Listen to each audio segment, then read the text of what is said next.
Meskipun kamu merupakan lulusan baru ataupun belum memiliki pengalaman kerja, kamu tetap memiliki peluang bersaing dengan pelamar kerja yang sudah memiliki pengalaman, sehingga kamu mendapatkan pekerjaan yang kamu inginkan. Salah satu kuncinya yaitu saat wawancara bersama HRD. Di video kali ini, aku akan membantu kamu dengan cara membagikan pengalaman aku ketika menghadapi pertanyaan-pertanyaan HRD yang sering aku jumpai ketika wawancara kerja. Dan aku juga akan menjelaskan cara terbaik menjawabnya.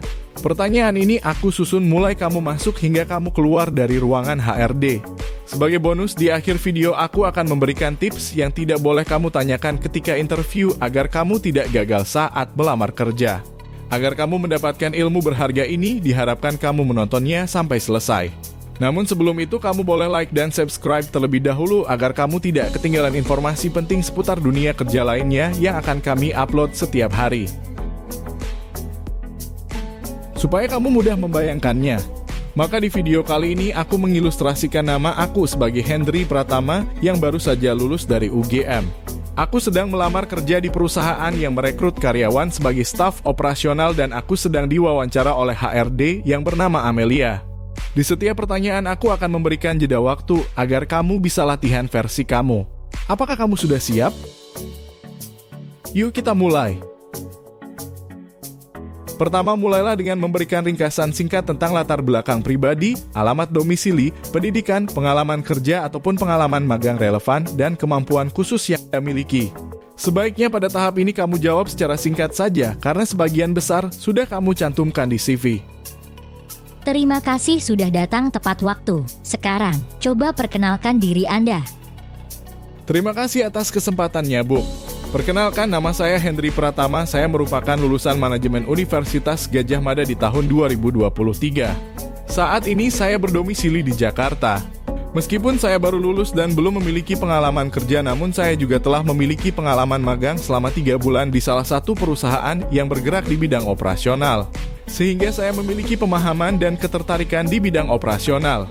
Selain itu, selama masa kuliah saya telah aktif terlibat dalam proyek-proyek kelompok di kampus yang melibatkan kerja tim, penyelesaian masalah, dan presentasi. Demikian, Bu, perkenalan diri saya secara singkat. Berdasarkan pengalaman dan keahlian saya yang sama, maka besar harapan saya dapat diterima di posisi yang saya lamar. Terima kasih.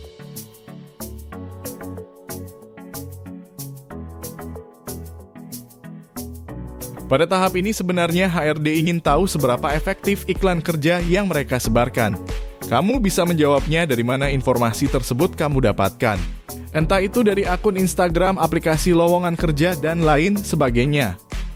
Baik, dari mana Anda mendapatkan informasi lowongan kerja ini? Saya mendapatkan informasi bahwa perusahaan e-book membutuhkan staf operasional yaitu dari akun Instagram yang memposting lowongan kerja di Jakarta. Sebenarnya pertanyaan ini akan sangat gampang kamu menjawabnya jika sebelumnya kamu sudah banyak mencari tahu tentang posisi yang kamu lamar. Jadi pastikan sebelum melamar kerja kamu sudah memahami apa saja job desk dan tanggung jawab posisi tersebut. Apa yang Anda ketahui tentang posisi yang Anda lamar ini? Berdasarkan yang saya pelajari bahwa staf operasional adalah seorang karyawan yang mengurus dan bertanggung jawab atas semua program dan kegiatan yang berlangsung di perusahaan. Secara garis besar job desk seorang staf operasional yaitu mengurus operasional kantor, membantu mengurus legalitas dan izin perusahaan, dan mengabsen karyawan. Penting bagi kamu untuk memberikan jawaban yang menunjukkan disiplin, produktivitas, dan sebisa mungkin relevansi dengan peran yang kamu lamar. Apa kegiatan yang Anda lakukan sehari-hari? Sehari-hari saya melakukan beberapa kegiatan yang dapat membantu saya mengembangkan diri. Saya sangat fokus pada peningkatan kualifikasi dan pengembangan keterampilan agar kualitas diri saya meningkat. Saya menghabiskan waktu untuk mempelajari topik terkait industri dan perusahaan yang saya minati. Saya membaca buku, artikel, dan pemahaman yang mendalam tentang bagaimana suatu perusahaan dapat berjalan dengan efisien.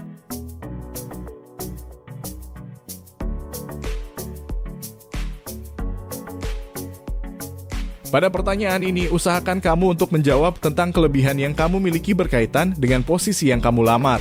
Sementara sebaliknya, untuk kekurangan, usahakan kamu menjawab kekurangan tidak berkaitan dengan pekerjaan tersebut. Jikapun kamu menjawab kekurangan berkaitan dengan pekerjaan tersebut, usahakan kamu menjawabnya dengan solusi. Jawablah secara jujur. Berikut contohnya. Coba jelaskan apa kelebihan dan kekurangan diri Anda. Untuk kelebihan, saya sudah terbiasa dengan ketelitian dan manajemen waktu. Hal ini terbukti ketika di waktu kuliah, saya mendapatkan nilai tinggi di banyak mata kuliah termasuk mata kuliah akuntansi yang menuntut ketelitian. Karena menurut saya hal ini sangat penting untuk mencegah kesalahan yang dapat mempengaruhi kelancaran operasional. Adapun kekurangan saya, yaitu saya merasa masih belum mempunyai pengalaman yang banyak terkait bidang operasional. Oleh karena itu, untuk menutupi hal tersebut, saya sering meluangkan waktu untuk membaca artikel ataupun mengikuti kursus yang berkaitan dengan bidang operasional. Sebelum wawancara, tentunya kamu sudah menggali informasi tentang perusahaan yang kamu lamar. Maka kamu bisa menjawabnya dengan menunjukkan pengetahuan yang baik tentang perusahaan dan menghubungkannya dengan minat dan keahlian yang kamu miliki. Kenapa kamu tertarik di perusahaan ini? Adapun alasan saya memilih perusahaan ini karena ini mempunyai reputasi yang bagus serta terus berinovasi dengan produk dan layanan yang unggul. Sehingga saya yakin ketika bekerja di sini saya juga dapat mengembangkan karir. Selain itu, dengan mempunyai skill yang relevan dengan posisi yang saya lamar, saya dapat berkontribusi yang tentunya memberikan dampak positif ke perusahaan.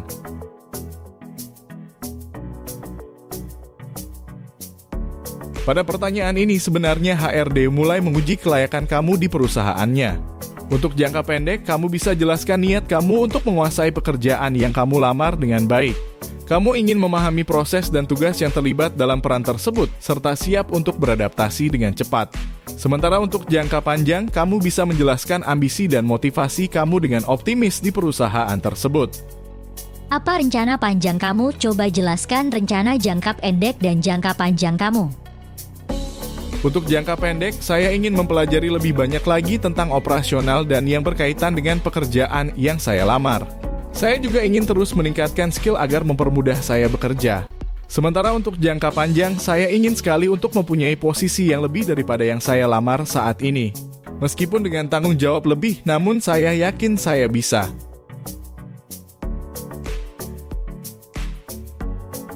Kontribusi yang dimaksud HRD ini bukan berarti ketika kerja kamu harus memberikan sesuatu ya.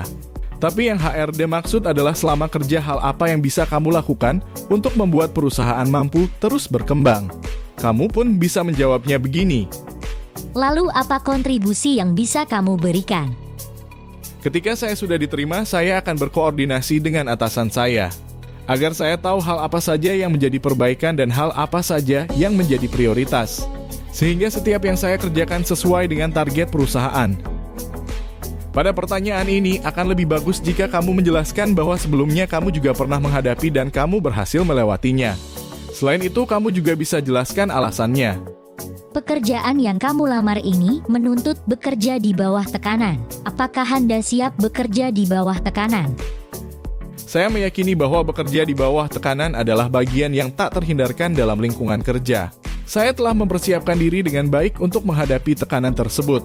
Saya memiliki kemampuan untuk tetap tenang dan fokus saat bekerja dalam situasi yang menekan. Selama menempuh pendidikan pun, saya sering dituntut untuk mengerjakan sesuatu dengan tenggat waktu. Maka saya pun terbiasa mengelola waktu dan menentukan prioritas dengan bijak. Meskipun beberapa lowongan kerja sudah menetapkan gaji, namun terdapat banyak perusahaan yang belum menentukan gaji secara langsung. Maka jika HRD menanyakan ini, kamu jangan malu-malu untuk coba mengajukan besaran gaji yang kamu inginkan. Kamu bisa mempertimbangkan besarnya tanggung jawab dan tunjangan lainnya yang diberikan perusahaan. Ini kembali lagi ke pribadi kamu. Kamu pun bisa menegosiasikan besaran gajinya terhadap HRD. Dengan pekerjaan yang kamu lamar ini, berapa gaji yang kamu harapkan? Berdasarkan pertimbangan tanggung jawab terhadap pekerjaan yang akan saya jalani, saya berharap mendapatkan gaji 4 juta rupiah. Namun masih bisa dinegosiasikan, Bu. Saya rasa interview kita sudah cukup. Saya sudah mendapatkan informasi dari kamu. Ada yang ingin Anda tanyakan? Jika sesi interview kamu sudah di tahap ini, maka hal yang sebaiknya kamu lakukan adalah memanfaatkannya dengan bertanya. Kamu bisa bertanya tentang apa saja yang sebaiknya tidak kamu lakukan ketika sudah diterima kerja. Karena hal ini akan memberikan efek positif ke HRD.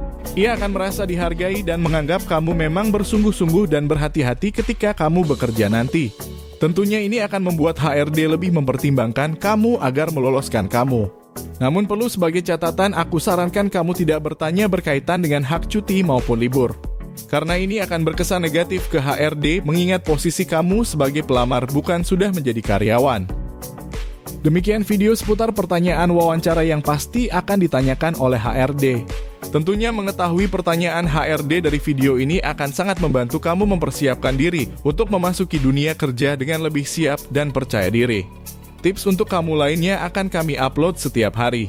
Kami doakan kamu yang sudah menonton video ini sampai habis agar dimudahkan rezeki dan dimudahkan mendapatkan pekerjaan. Jika ada pertanyaan yang ingin ditanyakan, kamu bisa komen di kolom komentar. Jangan lupa like video ini dan sampai jumpa di video kami lainnya.